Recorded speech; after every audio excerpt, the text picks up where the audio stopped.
नमस्कार।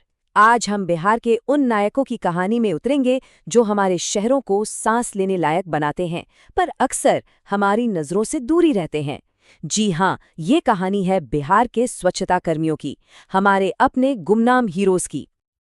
जरा सोचिए, सिर्फ पटना शहर हर दिन हजारों टन कचरा पैदा करता है। ये कोई छोटी मोटी बात नहीं है, ये कचरे का एक पहाड़ है। और अगर ये रोज न हटे तो हमारे शहर सचमुच थम जाएंगे। तो सवाल ये उठता है कि इस बहुत बड़े और अदृश्य दुश्मन से रोजाना लड़ता कौन है? कौन है वो जो हमारे स्वास्थ्य की रक्षा के लिए सबसे आगे खड़ा है? चलिए, इस चुनौती को थोड़ा और गहराई से समझते हैं। देखिए, जैसे जैसे बिहार के शहर बढ़ रहे हैं, कचरे का ये संकट भी बड़ा होता जा रहा है। और ये सिर्फ साफ सफाई का मामला नहीं है, ये पर्यावरण और हम सबके स्वास्थ्य से जुड़ी एक बहुत बड़ी चुनौती है। जो कचरा हम फेंकते हैं उसमें सिर्फ घर का कूड़ा नहीं होता। सोचिए, उसमें खतरनाक प्लास्टिक है, अस्पतालों से निकला बायोमेडिकल वेस्ट है जो हेपेटाइटिस जैसी बीमारियां फैला सकता है। उसमें फैक्ट्रियों के केमिकल्स हैं और जहरीला सीवेज का पानी भी। मतलब अगर इसे सही से मैनेज ना किया जाए तो ये हवा, पानी, जमीन सबको जहरीला बना सकता है। और यहीं इसी जहरीले खतरे के सामने आकर खड़े हो जाते हैं हमारी कहानी के असली नायक। ये हैं हमारे स्वच्छता कर्मी और वेस्ट प्रोसेसिंग यूनिट्स यानी डब्ल्यूपीयू के कर्मचारी, जो हर रोज इस खतरे से सीधी टक्कर लेते हैं। इन्हें सिर्फ सफाई करने वाला समझने की गलती नहीं करनी चाहिए। असल में ये पूरे वेस्ट मैनेजमेंट सिस्टम की रीढ़ की हड्डी हैं। इनका काम है वैज्ञानिक तरीके से कचरे को मैनेज करना, ताकि हम सब एक स्वस्थ और सुरक्षित समाज में जी सकें। अच्छा, तो अब सवाल ये है कि ये पूरा प्रोसेस काम कैसे करता है? ये बस कचरा उठाकर कहीं फेंक देना बिल्कुल नहीं है। ये एक बहुत ही जटिल और वैज्ञानिक सफर है, जिसे ये लोग हर रोज पूरा करते हैं। ये सफर 5 जरूरी स्टेजेस में होता है। सबसे पहले घर घर से कचरा इकट्ठा करके डब्ल्यूपीयू तक पहुंचाना।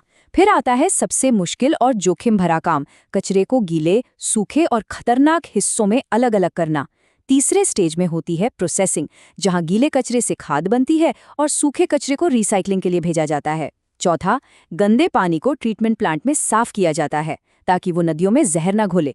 और आखिर में जो कुछ भी बच जाता है उसे बहुत ही सुरक्षित तरीके से लैंडफिल में डिस्पोज किया जाता है। ये एक पूरी साइंस है। और अच्छी बात यह है कि अब इस काम में टेक्नोलॉजी भी मदद कर रही है। बिहार में जीआईएस मॉनिटरिंग और मोबाइल ऐप्स का इस्तेमाल हो रहा है। इससे इन लोगों को कचरा उठाने के लिए बेस्ट रूट पता चलते हैं और काम और भी असरदार तरीके से हो पाता है। लेकिन एक तरफ जहां टेक्नोलॉजी है, वहीं दूसरी तरफ इन कर्मियों की रोज की लड़ाई की हकीकत है, जो बदली नहीं है। हर दिन उनके लिए एक नई चुनौती है, जिसमें बहुत सारे पर्सनल रिस्क शामिल हैं। जरा इस फर्क को देखिए। एक तरफ उनका योगदान है जो समाज को बीमारियों से बचा रहा है, और दूसरी तरफ है उनकी अपनी हकीकत, जहां उन्हें स्वास्थ्य के खतरों, कम सैलरी और सामाजिक सम्मान की कमी का सामना करना पड़ता है। ये खाई बहुत गहरी है। उनके काम में जान का सीधा जोखिम है। जरा सोचिए, हर दिन खतरनाक केमिकल्स, अस्पतालों का इन्फेक्शन वाला कचरा और जहरीले लिक्विड्स के सीधे कांटेक्ट में आना पड़ता है। और इन सब के ऊपर अक्सर लोगों का सहयोग भी नहीं मिलता, जो उनके काम को और भी मुश्किल बना देता है। और ये लाइन दिल पे लगती है।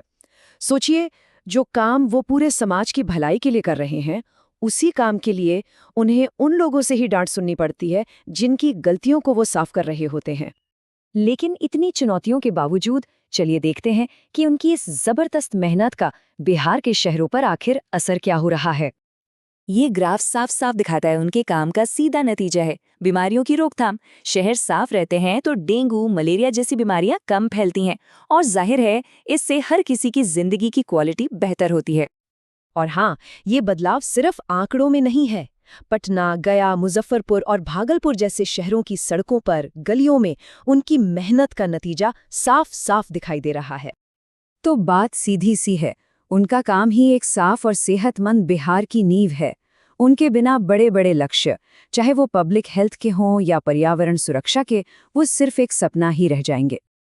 तो इस पूरी बातचीत के बाद हम आखिर में सबसे जरूरी सवाल पर आते हैं। इन नायकों को समाज से आखिर मिलना क्या चाहिए? ये सिर्फ एक नौकरी का नहीं, बल्कि उनके सम्मान और हक का सवाल है। उन्हें सबसे पहले चाहिए बेहतर सेफ्टी इक्विपमेंट, ताकि वो सुरक्षित रहें। उन्हें चाहिए रेगुलर ट्रेनिंग, सही सैलरी और सबसे बढ़कर समाज से सम्मान और सराहना।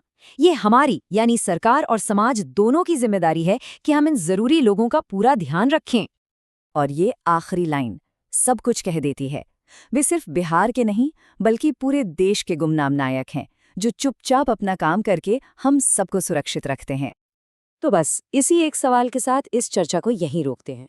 अगली बार जब सड़क पर कोई स्वच्छता कर्मी काम करता हुआ दिखे, तो हमारी नजरों को क्या दिखेगा? सिर्फ कचरे का ढेर या उस ढेर के पीछे खड़ा एक नायक? सोचिएगा जरूर।